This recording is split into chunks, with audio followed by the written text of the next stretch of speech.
Halo teman-teman semua dan Ibu Novi. Nah, gimana nih kabarnya? Pasti baik-baik aja kan? Nah, pada kesempatan kali ini, saya, Faradinarta, bersama teman saya, Viko Pangestu, akan meresensi karya film dan karya novel. Nah, halo Viko, gimana kabarnya? Halo, baik pastinya. Kalau kabarannya gimana? Wah, kalau saya sih baik-baik aja. Ya, sayang banget ya, kita harus mengadakan pembahasan ini secara virtual. Iya nih, tapi mau gimana lagi? Kita, bahkan dunia, sedang berusaha menyelesaikan masalah yang sama, yaitu pandemi COVID-19. Semoga pandemi ini cepat selesai dan kita bisa beraktivitas seperti biasanya.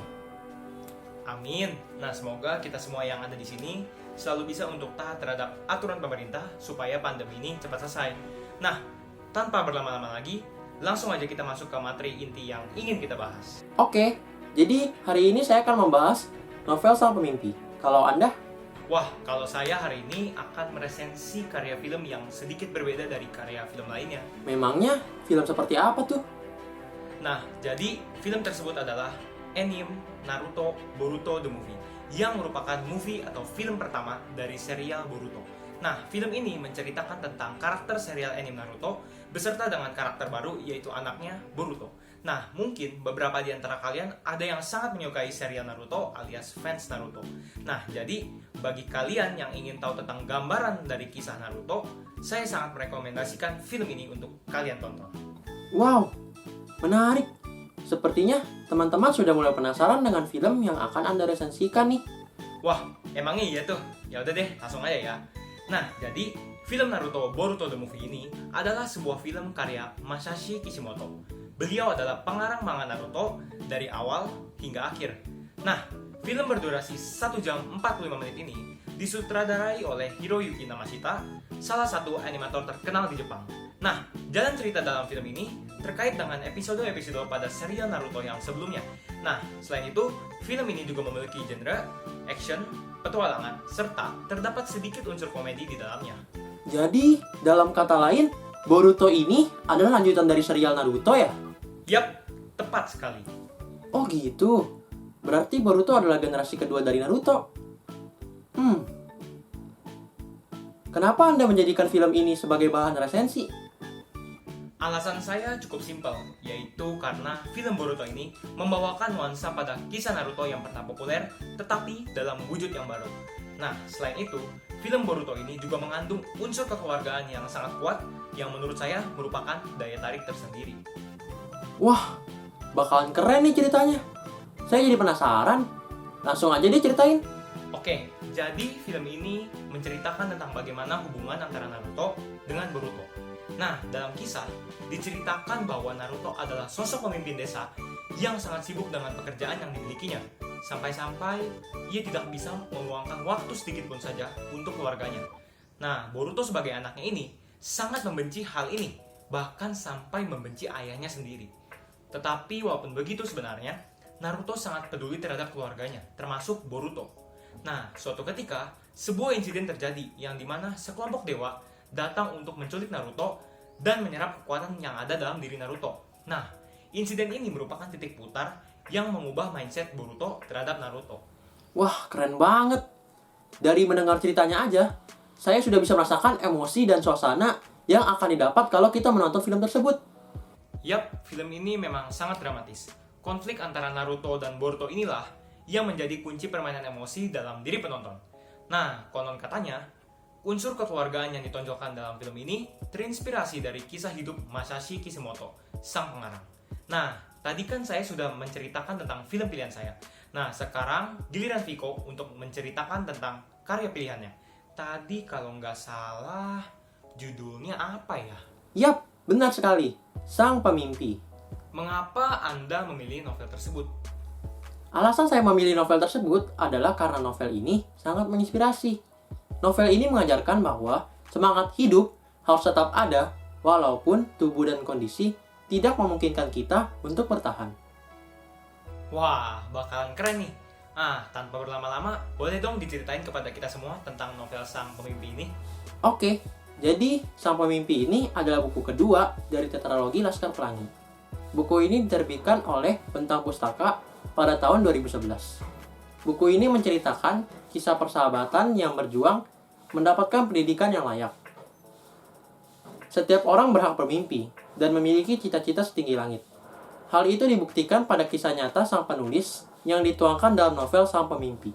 Wah, berdasarkan cerita nyata ya? Berarti cerita ini punya latar dunia persekolahan, bener gak? Tepat sekali. Dalam novel ini terdapat 3 tokoh, yaitu Ikal, Arai, dan Jumron. Mereka bertiga ini memiliki cita-cita untuk melanjutkan pendidikan di luar negeri. Wah, saya yakin ceritanya pasti seru tuh. Saya sangat merekomendasikan buku ini kepada teman-teman semua. Selanjutnya kita akan mengupas satu persatu kelebihan dan kekurangan dari novel Sang Pemimpi dan film Boruto Naruto The Movie.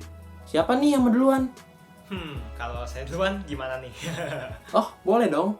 Nah, untuk film Naruto Boruto The Movie ini menurut saya memiliki beberapa kelebihan. Nah, kelebihan yang pertama yaitu dari segi adegan-adegan pertarungannya. Nah, menurut saya, adegan-adegan pertarungannya ini disajikan dalam efek visual dan animasi yang sangat baik dan mengesankan. Sehingga menurut saya akan membuat adegan-adegan dalam film ini akan terlihat apik dan mampu memanjakan mata para penontonnya.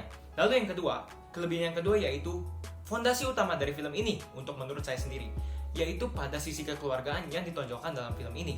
Menurut saya, sisi kekeluargaan yang ditonjolkan dalam film ini akan menjadi pesan moral bagi para penonton, sekaligus membuat para penonton terbawa dalam suasana yang ada dalam cerita. Lalu yang kedua, untuk kekurangannya yaitu terletak pada bagian akhir cerita. Nah, bagi yang sudah menonton, mungkin akan tahu bahwa Boruto lah yang akan mengalahkan tokoh antagonis dalam cerita. Nah, menurut saya hal ini agak sedikit kurang masuk akal. Karena seperti yang kita ketahui dalam cerita tersebut, Naruto dan Sasuke pun yang istilahnya merupakan orang yang sangat kuat, tidak dapat mengalahkan tokoh antagonis tersebut walaupun mereka sudah bekerja sama. Tetapi dengan mudahnya Boruto yang notabene-nya masih seorang pemula dapat mengalahkan tokoh tersebut dengan mudah hanya dengan mendapatkan kekuatan tambahan dari ayahnya yaitu Naruto. Menurut saya hal ini agak sedikit aneh. Nah, lalu untuk yang kedua, kekurangannya itu terletak pada bagian animasi. Nah, ada pada bagian tertentu yang animasinya agak sedikit kacau dan tidak jelas sehingga mungkin akan mengganggu kenyamanan para penonton. Tetapi secara keseluruhan, film ini sangat dramatis dan emosional. Saya benar-benar menyukai film ini. Nah, kalau dari novel Sang Pemimpi, penulis menonjolkan kekayaan bahasa, sehingga pembaca merasa masuk dalam cerita. Selain itu, penulis juga menggambarkan cerita dengan sangat detail, sehingga pembaca selalu menerka-nerka apa yang akan terjadi selanjutnya. Untuk kekurangannya, masih sama dengan novel Laskar Pelangi, yaitu penulis seolah-olah tidak ingin memberikan waktu yang jelas, sehingga pembaca tidak tahu kapan peristiwa itu terjadi. Oh, jadi begitu. Ya, di dunia ini memang tidak ada yang sempurna. Segala sesuatu yang ada di bumi ini tentu memiliki kelebihan masing-masing dan kekurangannya masing-masing. Nah, kedua karya ini memang patut untuk kita beri apresiasi.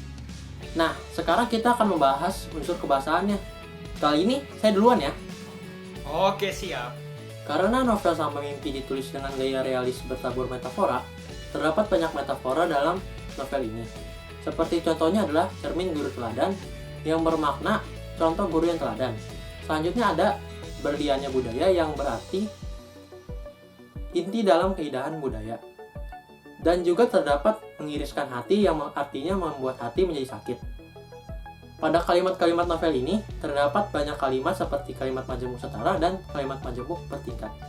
Nah, dalam film Naruto Boruto The Movie ini, menurut saya unsur kebahasaannya cukup simpel dan tidak terlalu rumit. Karena seperti yang kita ketahui, karya ini merupakan karya film yang tentu berbeda dari karya tulis. Yang dimana karya tulis membangun suasana melalui kata-kata, sedangkan karya film membangun suasana melalui adegan-adegan yang ada dalam cerita. Nah, secara keseluruhan, menurut saya film ini menggunakan kalimat-kalimat yang sifatnya semi formal, yang berarti tidak terlalu santai, tetapi tidak terlalu kaku juga. Misalnya, dasar kau orang lemah, dan lain-lain. Nah, lalu setelah itu, dalam dialog-dialognya, film ini juga menggunakan kata-kata yang sifatnya menggambarkan suatu dan lain-lain. Lalu yang ketiga, saya juga tidak menemukan adanya penggunaan gaya bahasa ataupun majas apapun dalam dialognya. Tetapi secara keseluruhan, penggunaan kata-kata yang ada ini ditujukan untuk membangun emosional dan suasana dalam diri penonton. Oh iya, ngomong-ngomong, kita sudah membahas semua topik kita hari ini. Berarti pertemuan kita sudah selesai. Benar juga ya. Kebahasaan, sinopsis, kelebihan dan kekurangan sudah kita bahas semua. Ya udah deh. Terima kasih kepada semua yang sudah menonton. Semoga video ini bermanfaat. Kami pamit undur diri. Sampai jumpa.